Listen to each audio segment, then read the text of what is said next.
Hi, I'm Tyler Johnston of Johnston Realty. And I'm Brandi Sorensen with Johnston Realty, and this is your Natrona County Market update. for August 25th. And it's the first week of school for Casper schools this week, Yeah. too. Yep. Hope it's going well. So All the far, parents so are good. surviving. Yeah. Right now, we have 285 active homes on the market in Natrona County. Nice. So, and then we have 153 pending currently. And how many sold this month so far? 90 sold this far. So, we have a little over a week left. Week left. Yeah, Labor Day weekend's coming up. So, Yeah. What the are- rest of this week? what are your thoughts? Jody just had one go On the market? on the market in Douglas this week, and she was talking. They had asked about open houses. So, with the holiday weekends, how do you feel that plays into? Sometimes they're actually the best because people aren't doing things. They're not, when it's a regular weekend, then it's like, I got to get all my Saturday stuff and my Sunday stuff. You only have those. But sometimes it's like, oh, heck, let's go, we have time We have time to go. Sometimes they're great.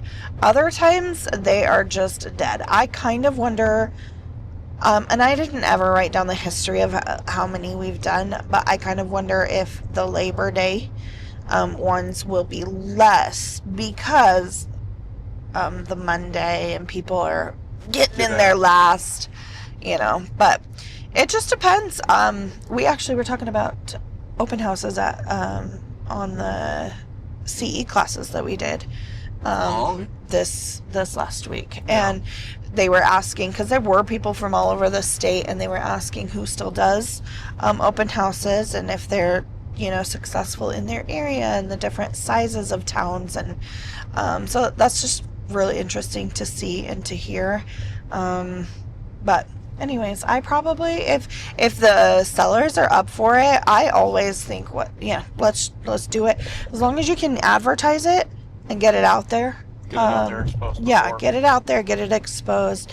I think is your best bet if the sellers are up for it. I know sometimes sellers don't like open houses because they have to leave every another hour or 2 hours and gather up the dogs and the kids and Yep, and I've heard the comment too. I don't want just people looky-loos, Yeah. just walking through looking at my house if they're not serious about doing anything. And I'm like, well, I have that's noticed just that, kind of- especially more in the smaller towns, because then they're afraid that, oh, Betsy across the street that's a nosy neighbor. Well, that's what I said before. My mother-in-law, when they lived in Scotts Bluff, on Saturdays they had a list of garage sales and a list of open houses. Open houses. And she, like I said, she had no interest in buying any home.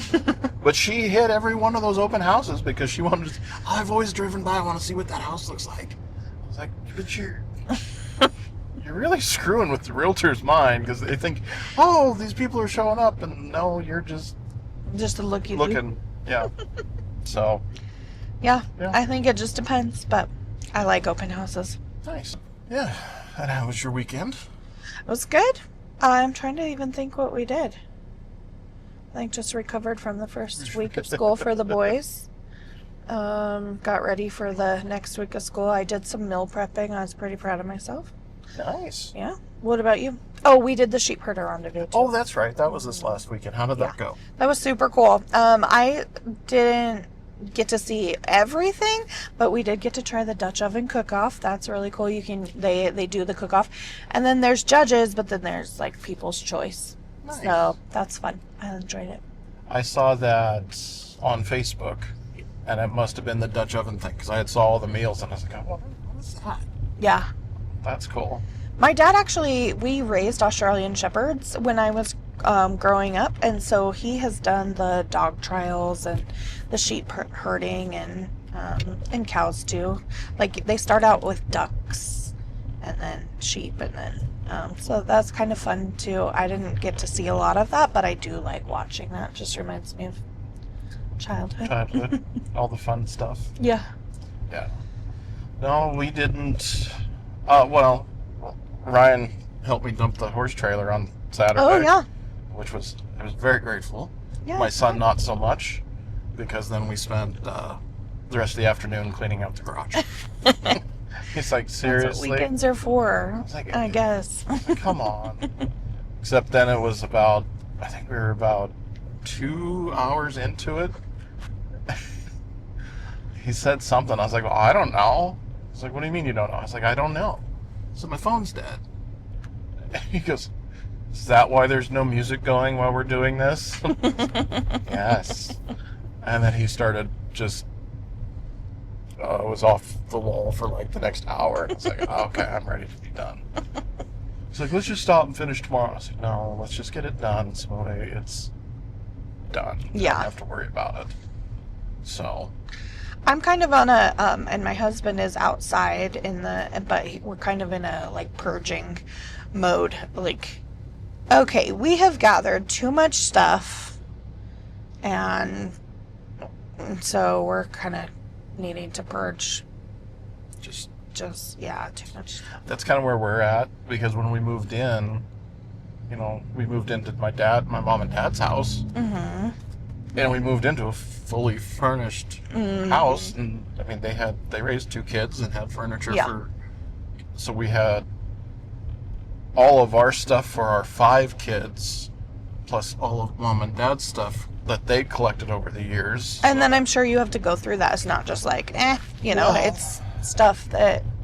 Well, I told Candace was like cleaning it out. She's like, I'm going to start giving this stuff away or throwing this stuff. I was like, no, don't do anything, because I was kind of waiting to see, if anybody came and said they wanted something. Mm-hmm. But now it's been like 3 years, and now I'm like, okay, they've all had their time. Just throw it away. I'm over this. There's too much stuff. So I told Ryan, I was like, I'm a year and a half behind of cleaning out and getting things figured out where I had wanted to be. Yeah. So. Well, when we moved in, we moved from a fifth wheel camper, basically. But then we had our other stuff in storage for years. So we had the stuff that we lived on a day-to-day, but then we had other stuff that we had kept. It wasn't a ton, because we had pared down. And living in a fifth wheel, that's my favorite part, is like you just realize how much stuff you don't need. But... I'll be danged if it just doesn't fill right back up. Well, you fill the space. I feel like I fill the space that I have. Yeah. Which is annoying, because then it's more crap you have to like manage or pick up or whatever. And then, of course, my mom now lives with us.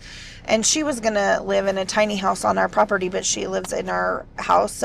So we also have her stuff, but then she had a full furnished house that later on she has sold.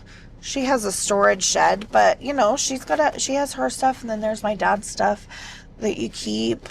Yep. You're not quite ready to go through it. Like, it's a process, so. Oh, absolutely. That's what we got.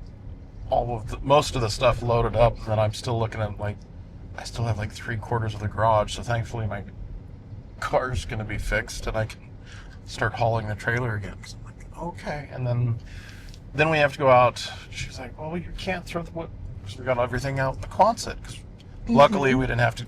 We had the empty Quonset, so we didn't have to get a storage unit. Oh yeah. Mm-hmm.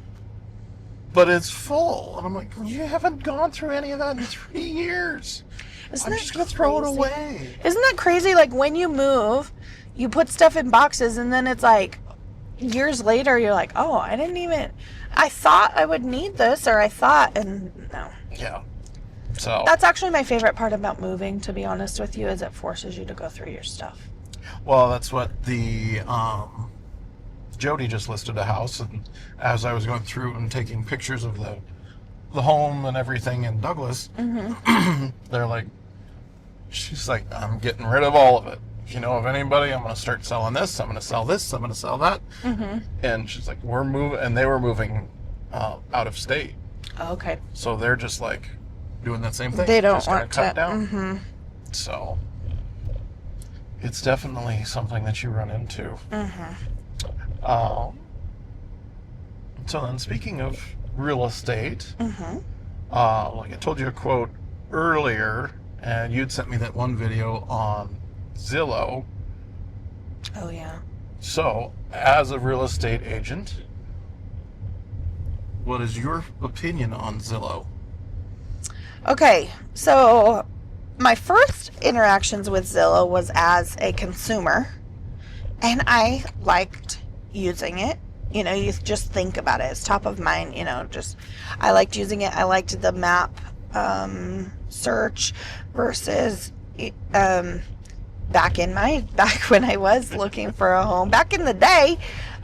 It wasn't as intuitive as like my real estate agent's website. Right. But I think that that's improved. So anyways, I see why people use Zillow, and you don't have to have a password. You don't have to sign in, which is another thing with our website. With my website, I'm not forcing anybody to sign in. Right. That I understand, and back in the day, that was a thing to catch email addresses, but I don't do that. Yeah, and that's what I really wanted to make sure when I set it up, that it didn't require you to enter in your information just to see the pictures of the house that popped up. That's not necessary anymore. I don't feel like. But anyways, as far as Zillow, it has its place, but it also has its really frustrations. I always tell people, do not trust what Zestimate says your house is worth.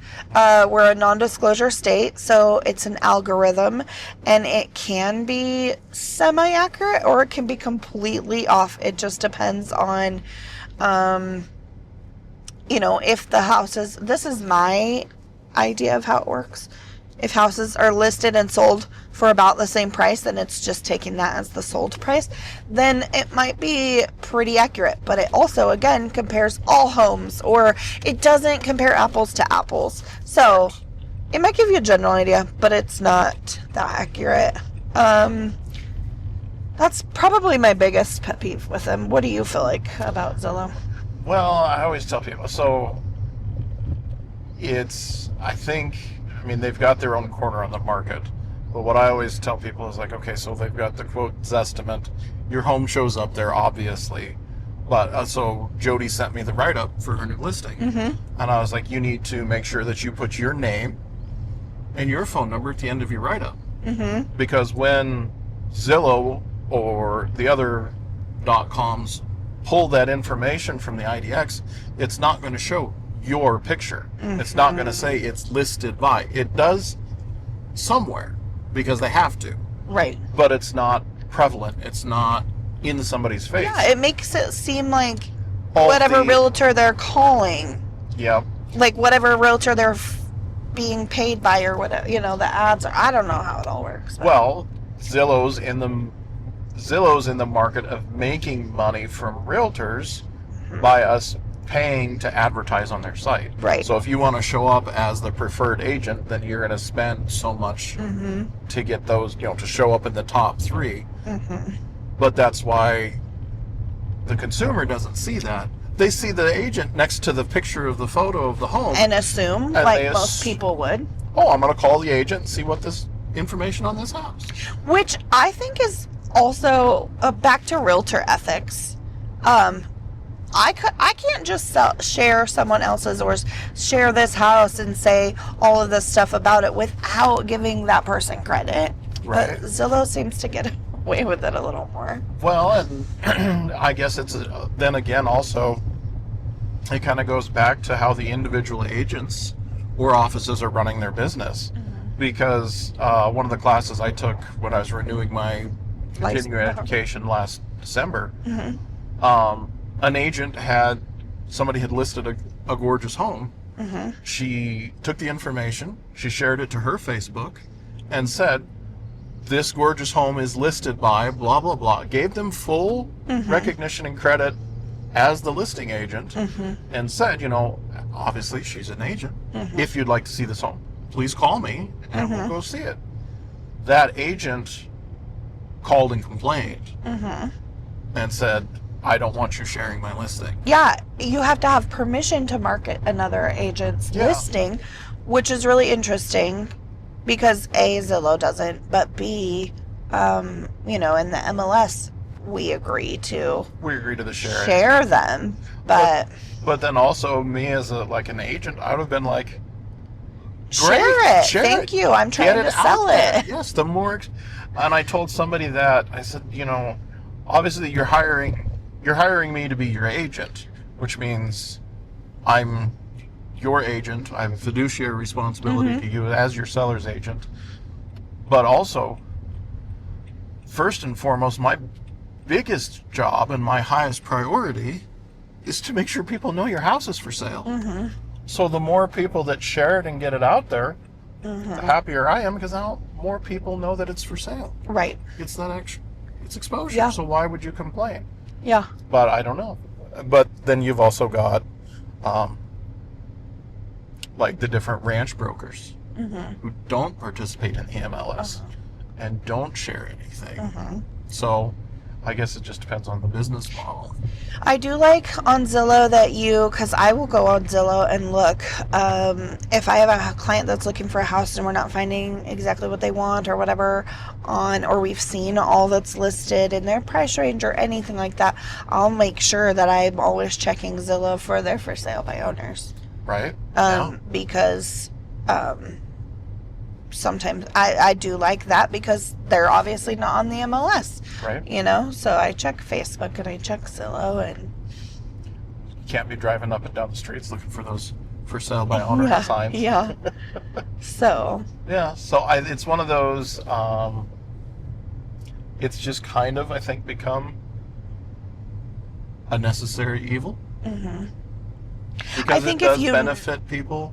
Yeah. I see the benefit, but then I also see the drawbacks as the agent and the things that come with it. And really the consumer, because I don't think that it's very clear, A, who you're calling, B, who you're, who's going to represent you, C, I don't think it does a great service but as long as you're educated and you know what you're getting, that's totally, like I said, I use it. Yep. I just know what I'm getting and what I'm looking for. So there you go. But you said on that one that we talked about this morning, or you sent this morning, you said that Zillow.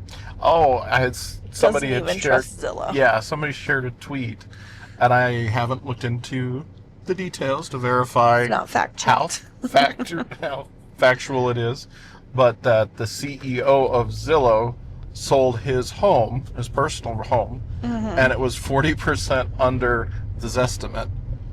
So then the copy on the tweet was, Zillow doesn't even trust Zillow because they didn't go by the Zestimate. Right, they went by the market. But then you also have to factor into, what's the seller's motivation? Motivating factor. Yep.